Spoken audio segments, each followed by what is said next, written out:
Kajing puli nak kitab Ujerimaya nong yutho lupa.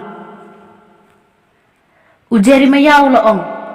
Ngayo snow bagi pat bhor ki kransiar, kajing trem kadon habaro saudong. Mudu yau, yangin mudu yau ki yaong. Baro kilok tak mensim janga ki ap ye kajing jod janga.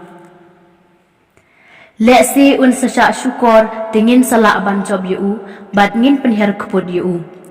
Henry utrai udon hakaliang jonga kum ukhlawat ba itrim. Namar kata kinong le ben jonga kin sejenthut kin om job yanga. Kin sesya le ran shikadei namar kin om la ban job. Ya kajing le ran pa junom jongki enom klet lano.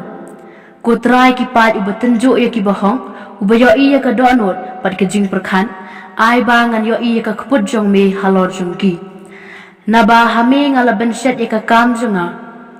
Turwa ya utrai, tu ya ro ya utrai. Naba ula penlat ya ki besyak ban ben na kakti kiri udakan. Kaktin jong utrai. Kajing pule naga gospel kat kum uyones. Hagata kapor ki jugle ya khar mau ban lenthem ya Jesu. U Jesu ula jubab ya ki. Ngalapan i hapi bon ki kam babha na ukpa jonga nagabentakan no nakini ki kam philen them mau yanga ki ju kila jubab kliang ngim len them mau yami nagabentaka kam babha henrei nagabentaka jingkran beng blei namar mame ubalong tang ubriu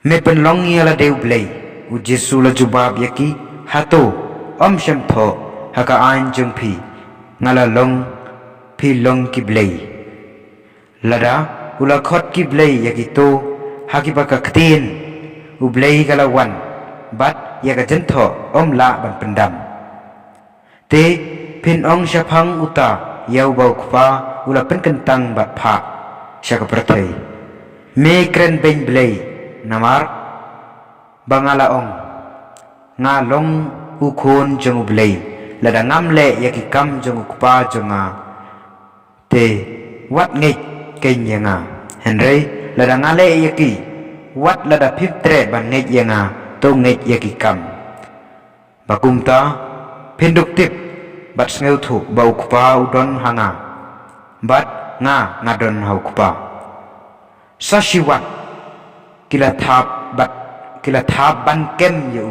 henry ula light no nakikiti jongki te ula lepai biang siliang ka wa Jordan siya ka jaka hakabau Yones ula penbaptis mensua bat ula sa hangta bon kilayawan siya u bat kilaong u Yones siyam lapen i kidak kisin henry baro kat kabau Yones ula ong siya pang uniw brew kala long kabasisya te bon ki brew hangta kila ngait hau ka gospel jong utrai